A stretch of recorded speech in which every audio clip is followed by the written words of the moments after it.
and notice what it is you feel. Notice what comes up for you as you listen in to what I'm about to describe. Imagine yourself on a call with a partner, an investor, a broker, a client, or even your spouse. They say something small, casual, maybe even well intended. But the second it lands, your body tightens, your chest compresses, your jaw clenches, your tone sharpens. Suddenly, you feel as if you're on the defense, explaining, justifying, or worse, you go silent. Immense resentment fills your system. You become passive aggressive, maybe outright aggressive. And within seconds, the conversation isn't about the deal or the original intention of the conversation. It's about you, your competence, your intelligence, your worth, your credibility. You replay the conversation for hours, sometimes days. You draft emails in your head that you never send. You mentally prosecute the other person like they're on trial. But here's the most painful part of this experience. When you continue to find yourself stuck on the offensive, constantly subject to one personal attack after the next, or should I say, perceived personal attack, deals continue to slow. Trust erodes. Relationships fracture. Teams stop being honest. Partners stop bringing you hard truths. And at home, both with your spouse and your kids, well, you're distant, short, emotionally unavailable. All because something felt like an attack, even if it wasn't meant to be. Today's episode is about why that happens, and more importantly, how to diffuse the flood of negative, harsh, anger-filled emotions that cost you your edge, energy, and impact. Welcome back to another episode of the Keeping It Real podcast. Once a month, I have the absolute honor to do a special guest episode called The Inner Game of Real Estate Success. My name is Paul Salter. I'm a mindset and performance coach with over 16 years of experience helping my clients get unstuck, out of their own way to unlock their potential. I use hypnosis to help my clients unlearn and dismantle the destructive patterns of thinking, feeling, believing, and behaving that keep them stuck in a pattern of 2 steps forward, 3 steps back. And once a month, typically the last Thursday of every month, though interestingly enough, this year, both Thanksgiving and Christmas have conflicted with those last Thursdays, hence the subtle change in date this episode and the past one.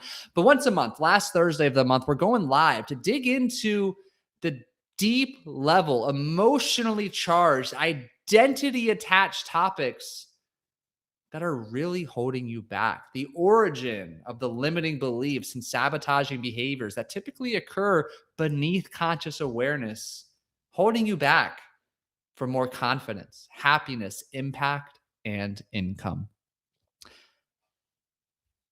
Every week, twice a week, if you love this content, this is the 6th, 7th, maybe even 8th episode I've had the opportunity to join the Keeping It Real podcast for. But if you're liking what you're hearing, I do have my own podcast. It's called the Scratch Golfers Mindset Podcast. Here's a little secret. It's a personal development podcast disguised as a golf mindset podcast. You don't have to play golf or know anything about golf to listen in and find immense value from both myself and the wide array of expert guests I bring on every week. So if you're liking this, you need another strong personal development podcast in your library, I recommend you check it out. Today, we're talking about your pattern of taking things personally, constantly feeling on edge, like you're under attack, which leads to you being reactive rather than responsive, on the defensive rather than diligently and patiently on the offensive. When you feel attacked, it's rarely about the present moment. It's typically because of one or more of these three things. Number one, your nervous system is wired for threat. Number two, there's an element of truth in the statement that was shared with you. Number three, there's an incongruency between who you say you are and how you're showing up. So let's begin to unpack these to bring some clarity and, most importantly, awareness as to why you are prone to react this way in so many situations that don't warrant this offensive attack, this verbal assault that typically plays out after the fact that leaves you stuck feeling regret, sadness, ashamed, guilty, disappointed in yourself, having to make amends, apologize one time after the next. So let's talk about it. First and foremost, like I mentioned, if you're experiencing this feeling like you're always on attack, taking things personally, your nervous system is just locked into and stuck in fight or flight. Past experiences have taught you that criticism equals danger. Typically, if you struggle to truly hear and accept criticism, there is a breadcrumb of past experiences that has highlighted for you or made you feel to believe that when you are criticized, you are not enough. And if you are not enough, you are not worthy. You are not deserving. Maybe of love, maybe of belonging, maybe of connection, maybe of money. Maybe you grew up needing to perform to be accepted. Maybe you were only praised when you produced results. Maybe you learned early that mistakes had consequences and sometimes unfair, unjust consequences. And as a result, you got stuck in this perpetual pattern of being shamed, dismissed, or emotionally invalidated. So now every time you receive criticism or something that is perceived as criticism, it's an actual threat on your identity, your well-being. And your nervous system reacts well before logic gets involved. Number two, and this is a big one. Listen closely here. When you are consistently engaged in this pattern of taking things personally, one major reason this might exist is because there is truth in that statement. This one stings. Sometimes the reason you take things so personally and that it hits so hard is because it's something you already deep down believe about yourself, believe to be true, yet you hate it and you work so hard to deny, repress, or avoid ever connecting with the part of yourself you hate. Maybe it's around your lack of organization, your procrastination tendencies, your overpromising and underdelivering pattern. You're not available as you say you are. Deals feel sloppy, messy, rushed, come together at the last minute. And I'm reminded of a funny story. I call it funny now. It wasn't funny in the moment. For the longest time, there was a prominent person in my life who drove me batshit crazy. I felt she was incredibly manipulative, always finagling the system, having extra conversations between working parties to get things to land in her favor. Things would change last second. We would do X, Y, and Z, but last minute they'd become A, B, and C. And it just felt like these manipulative tendencies were growing more pronounced the longer and more time I spent with this individual. It wasn't until a couple years later that this individual was no longer in my life that I opened my eyes and my heart to the rude awakening and truth of the matter. I too had those manipulative tendencies. I too wanted things to fall in my favor, work out to my advantage, or be more convenient for me and how I was choosing to spend my time. What was happening here, and this is the key point I want you to take, is that when a behavior or something that is said by another person triggers you, it's a mirror of a part of yourself you don't like, have disowned, or are trying to hide. And this phenomenon is known as the holographic universe. And it's a theory of the universe that proposes every small piece of a hologram contains the information of the entire image. You break it apart, and each fragment still holds the whole, just expressed differently. What does that mean? You are not only confident or only anxious or only disciplined. You're a collection of multiple parts: confident, anxious, patient, selfish, optimistic, angry, compassionate, jealous, loving. All of these coexist within you. Different parts, well, they show up in different moments at different intensities. Every part is real. Every part belongs. When someone's behavior sets you off, or when a comment is made about a part of you you have actively worked to dismiss, repress, or deny, whether it be laziness, anger, neediness, sloppiness, it's often because you are hiding that part of you. It is true. You do have that part or those tendencies. It may not be the trait that you lead with, might not be the characteristic you're most proud of. It may even be the trait that you tried hardest to deny or hide, but it is there.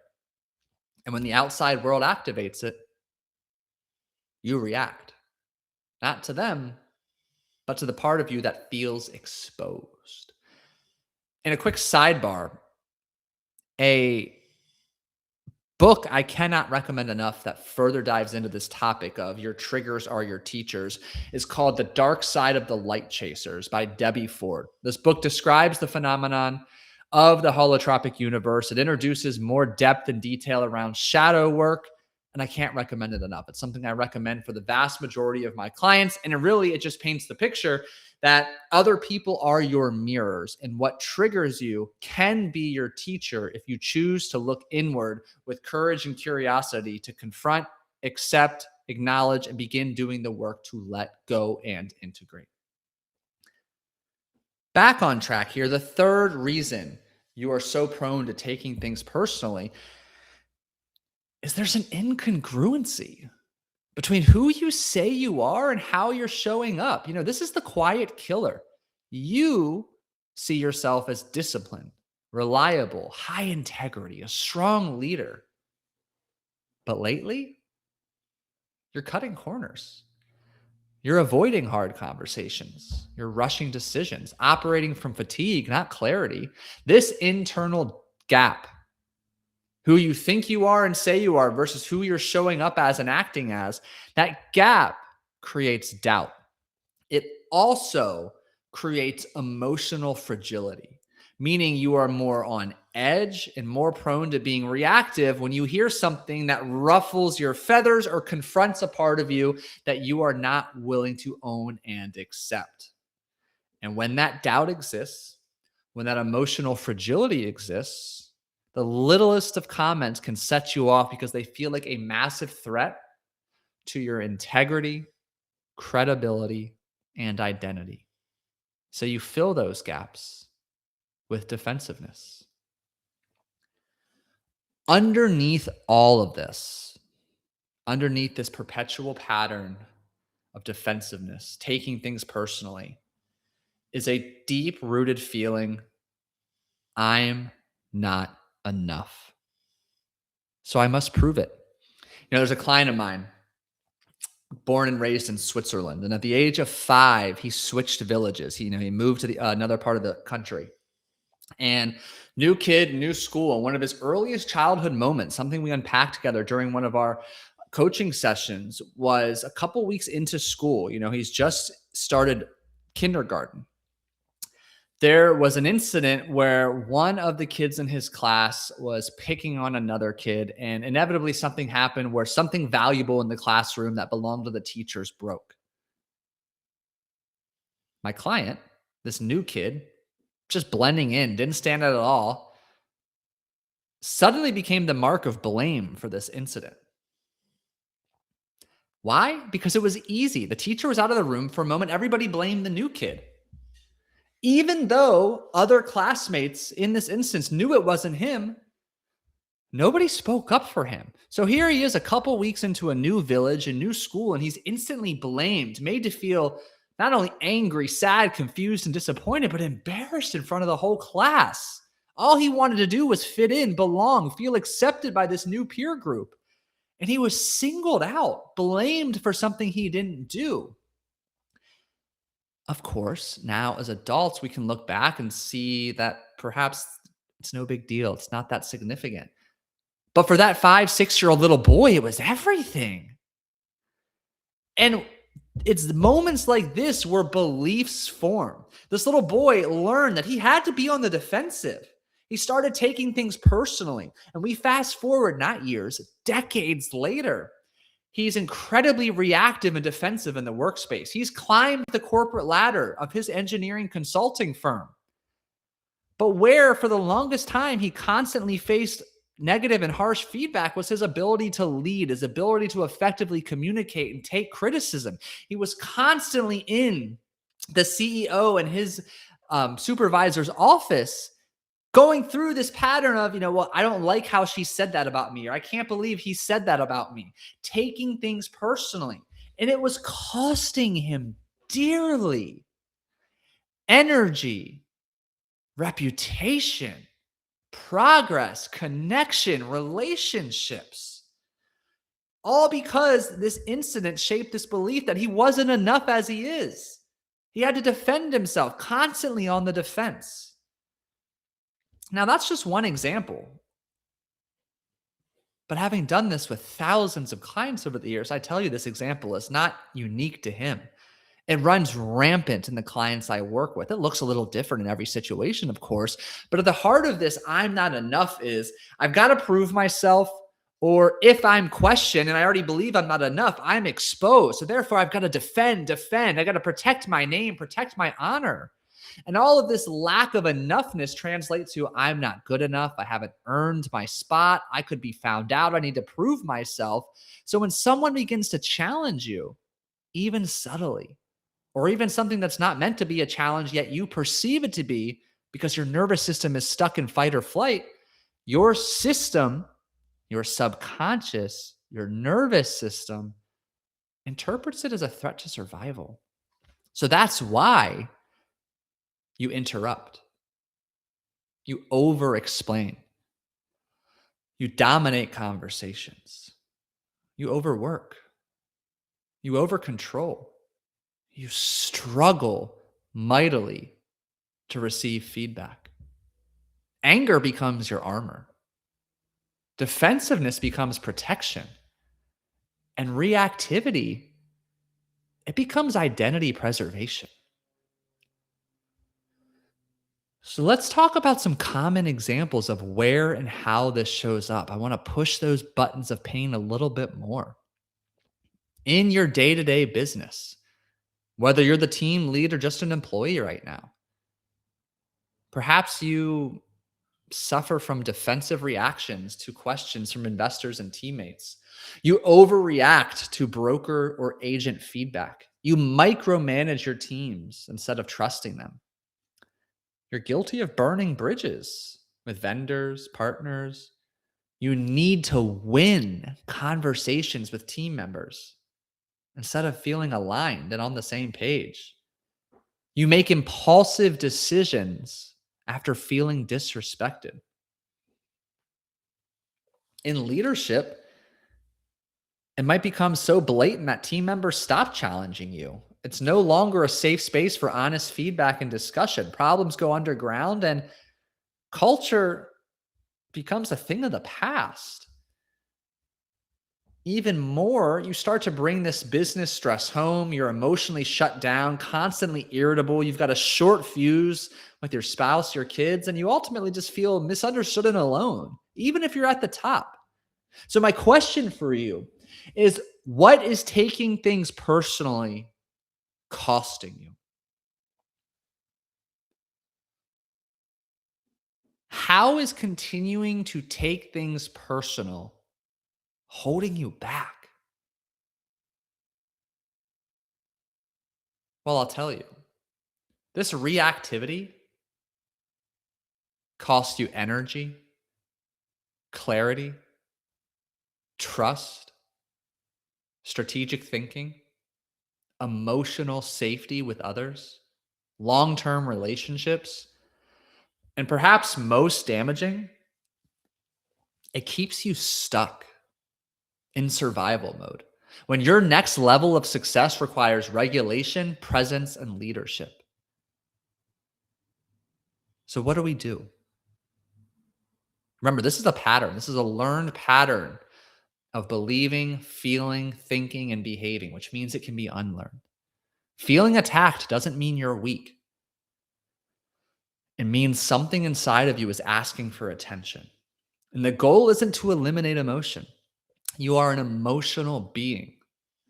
The goal is to shift from unconscious reaction to conscious response, to reclaim power, choice, and autonomy, and to respond from alignment, not fear. This looks like nervous system regulation, identity level belief rewiring, learning to pause instead of perform. But before you can do any of that, you've got to identify the pattern. And I have an imagination if you listened in today and this conversation resonated with you, you're beginning to bring more clarity to a pattern you knew existed already than you've had ever. And that's a great first step. Identifying, acknowledging. You can't just skip to the letting go. You've got to acknowledge this pattern. You've got to accept it. And that can be challenging to do. That, yes, I take things personally. I'm on the attack. I'm defensive. I'm rude, critical, reactive, harsh, irritable. You've got to sit with that for a little while. And spoiler alert, there it is. It might be fucking uncomfortable, but this is who you are, and this is where you are now.